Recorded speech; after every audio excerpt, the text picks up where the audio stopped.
На станицы чеченцы выходят мелкими партиями. Так скрыться легче. А крупными, по 100, по 300 коней, ходят на нагайцев, скотину у них угоняют. К линейным станицам выходят бедняки, людей воровать. Переправляются через Терек на бурдюках, прячутся в лесах.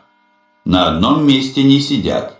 Бегают по лесу вправо, влево, траву за собой руками поправляют, чтоб следа не осталось. Один кто-нибудь обязательно на дереве наблюдает.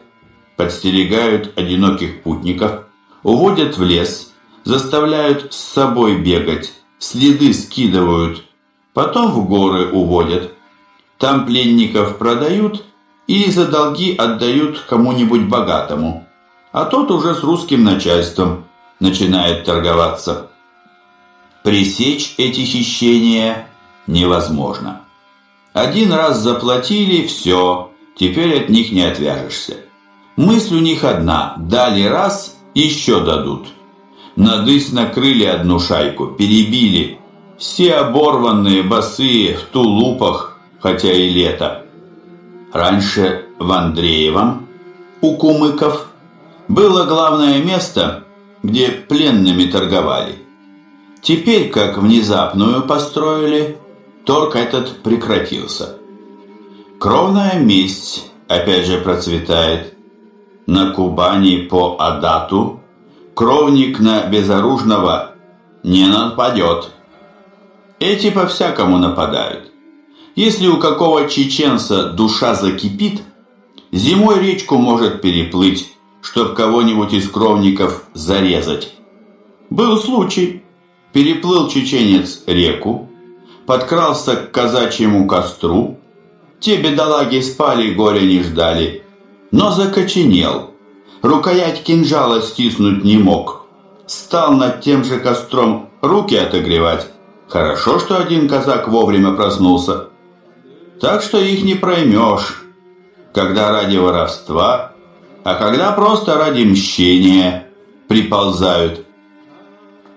1846 год тоже тихо начинался. Дальше к западу, в Малой Чечне, войска Фрейтага рубили просеку через Гойтинский лес с декабря. Лес тянулся на 7 верст, а посреди его в болотистых берегах протекала речка Гойта. Первый раз там просеку прорубили еще при Ермолове, но с того времени она заросла неимоверно густым кустарником. Просека соединила реку Гойту с Урус-Мартаном. С 18 по 29 января отряды Фрейтага и Нестерова вместе валили Гехинский лес, прорубали дорогу от речки Гехинки к Валерику. Сам Гехинский лес – семиверстная глухая трущоба, через которую, извиваясь своими бесчисленными поворотами, рекла узкая орбяная дорога. На половине пути открывалась прогалина шириной в 100 сажень и упиралась в крутой овраг не шире 40 шагов. За оврагом, в 3 верстах, протекала по луговине, окруженной густым бором, речка Валерик. Там Хаджи Ахья с чеченцами сопротивлялся. Стрельба шла каждый день. А на Кумыкской линии первые 3 недели тишина. Только 23 января ауховский наиб Гойтемир, имевший лазутчиков во всех кумыкских аулах, напал на жителей Эндери, которые ездили за дровами, увел 30 пар валов в запряжках, 1 убил, 4 ранен и 4 увел в горы в плен. Потом 29 января 800 чеченцев подкатили к Герзель-аулу орудия и стали обстреливать. Комендант крепости майор Ктиторов выставил 7 своих орудий и после 25-го выстрела заставил чеченскую пушку замолчать.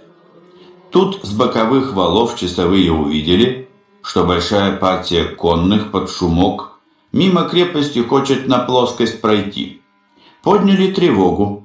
2 сотни казаков полка номер 20 стоявшие в Герзель-ауле, выскочили на перехват. Но чеченцы не стали рисковать и вернулись за хребет. В тот же день на Емансу партия Наиба Баты угнала скот из кумыкского аула Баташ-Юрт. Но кумыки, если их разозлить, народ отчаянный. Они нагнали чеченцев на переправе через Аксай, бросились в шашки и скот вернули. А потом сами кумыки на чеченцев в набеге пошли. Ойсунгурцы, у которых 28 января чеченцы стадо ополовинили, 3 февраля спустились к Мичику, и у самого Баты 300 баранов угнали и пастуха с собой увели. Жители Эндерии из Дылыма тоже стадо угнали. 19 февраля кумыки из аула Хамамат-Юрт возвращались ночью из Таш-Кичу к себе в аул и увидели в стороне костер. Там шайка в 30 хищников у огня грелась.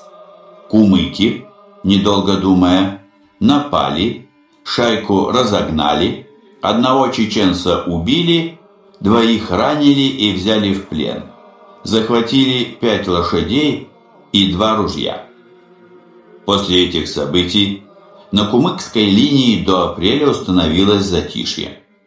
Чеченские пикеты выходили на Качкалыковский хребет, но наблюдали больше не за русскими, а за кумыками, куда и когда они стада выгоняют.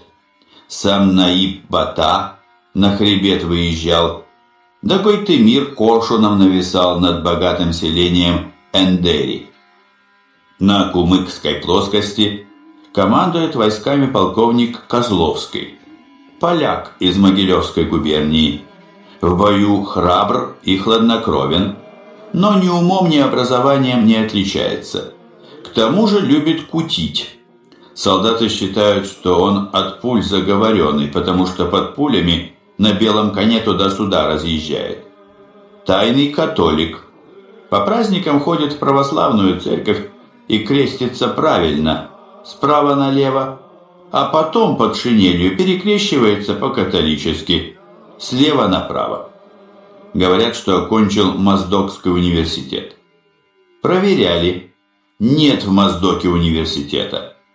А Козловский, как получил офицерские эполеты, еще до Ермолова, так и просидел безвылазно 17 лет в укреплении Козы-Юрт в линейном батальоне. Закоренелый человек. Формально всеми войсками командует генерал Лабынцев, начальник 19-й пехотной дивизии. Но войск у него под рукой нет. Все по линии разбросаны.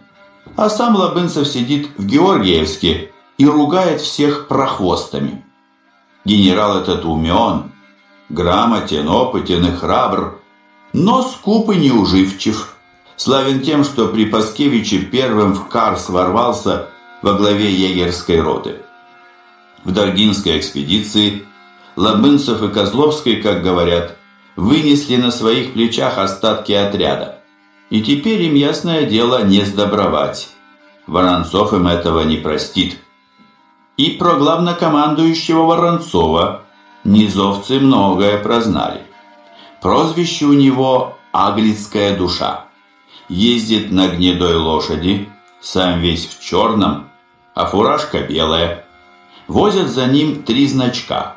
Голубой и красный с белыми крестами и белый с черным крестом. Спокоен, внешне никогда не меняется. Улыбается и все. После Даргинской экспедиции принялся искоренять торговлю оружием и порохом. А то многие наши чиновники и торговцы чеченцам порох поставляют. Воронцов таких ловит и вешает беспощадно. Законов не знает и знать в таком случае не хочет. В Тифлисе у своей квартиры поставил железный ящик для доносов. Любит поучать, хотя ему тут на Кавказе самому учиться и учиться. Выслушал все это Бакланов и вздохнул. Ладно, послужим.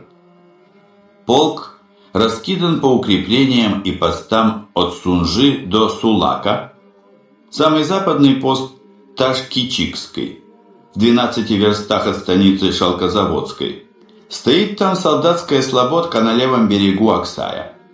От Ташкичу на 30 верст тянется ровное место до крепости Внезапной. Пересекают его речки Емансу и Ярыксу. Вся эта долина – самое опасное место, ибо еженедельно подвергается набегам из лесов, из гор. 200 в Герзель-Ауле теснятся, перекрывают реку Аксай при выходе ее с гор на плоскость. Укрепление там небольшое, на 2-3 роты. Штаб полка в Куринском. На кордонах активность наплывами. То тихо, благо, а то хищники как с цепи срываются. По 3-4 тревоги за неделю. Чеченцы громят кумыкские аулы и прорываются к Тереку, свободно доходят до Амир-Аджи-Юрта. В станицах тогда начинается тревога. Конный резерв скачет, на площади собирается. Мужчины выскакивают на станичный вал. Женщины туда же, только сначала детей за церковную каменную ограду заводят. Эта ограда у них вроде цитадели.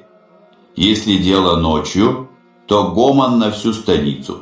Клики казаков и голоса казачек, которые не упускают случая вмешаться языком всегда, а иногда и оружием.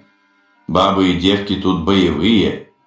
В Наурской станице даже бабий день отмечают в память о том, как станичные женщины сами, без мужей, от кабардинского набега отбились. Для Бакланова, как для кордонного начальника, каждый день новости.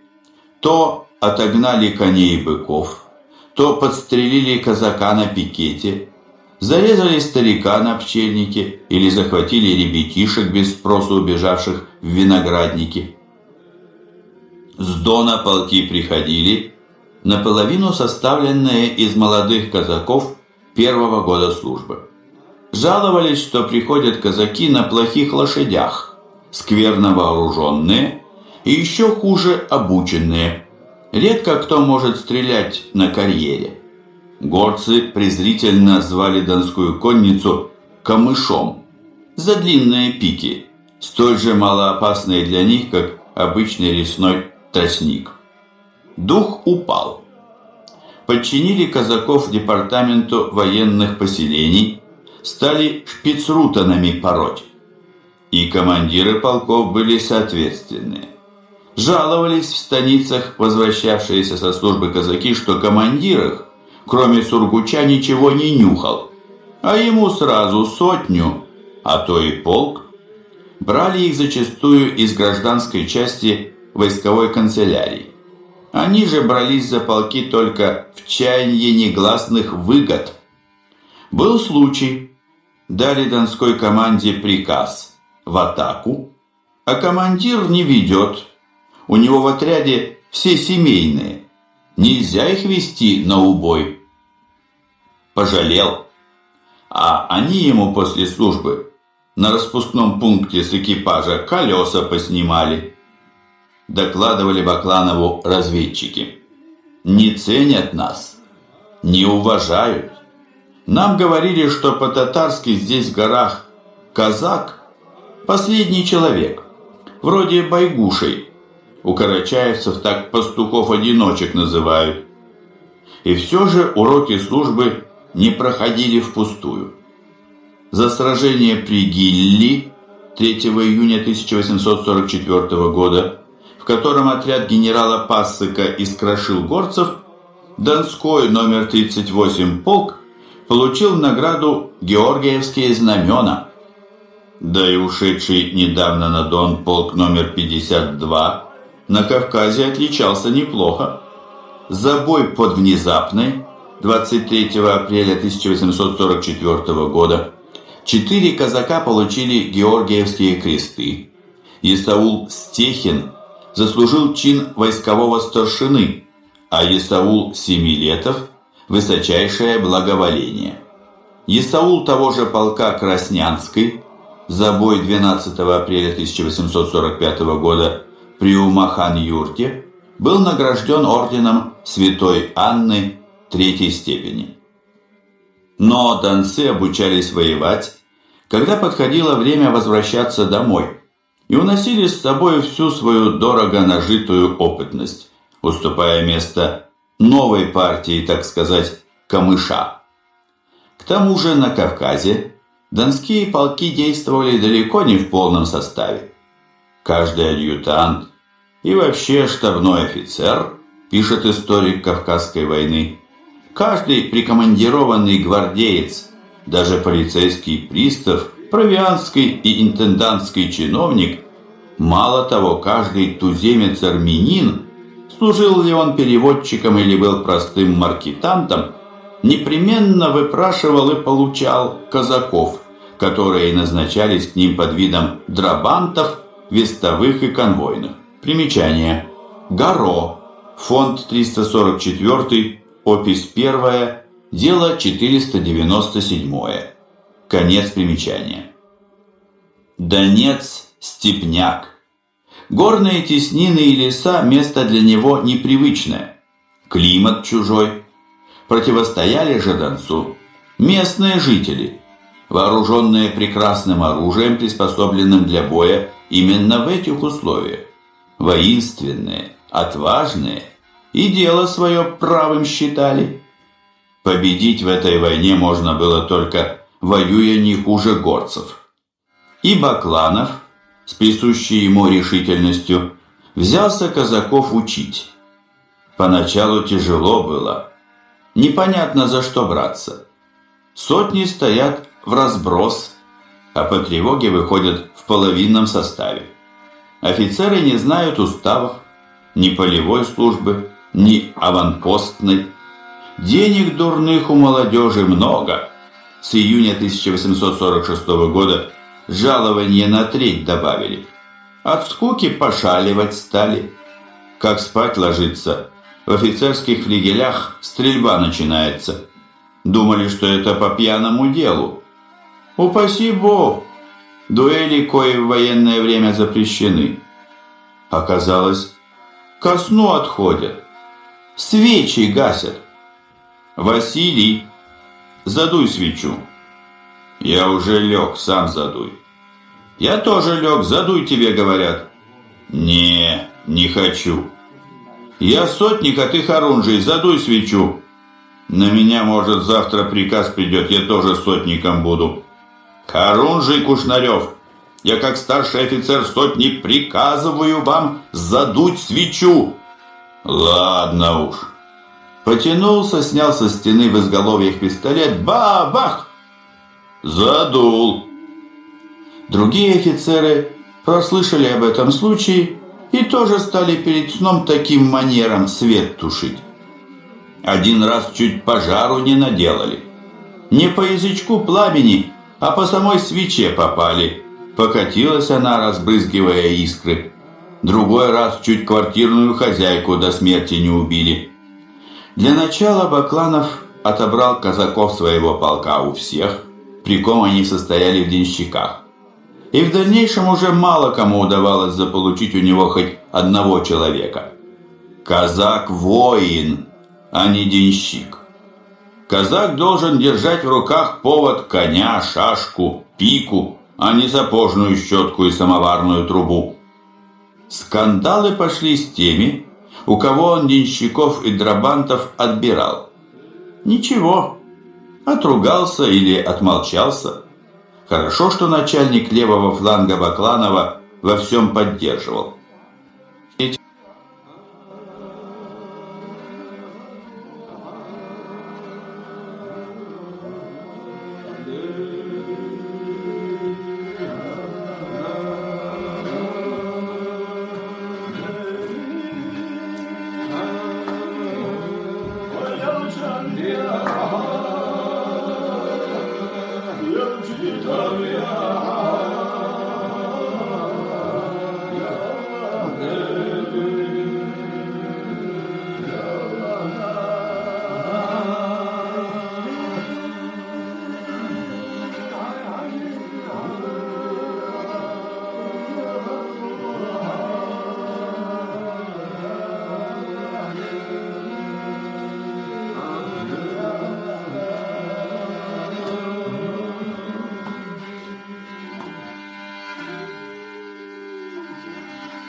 Hallelujah.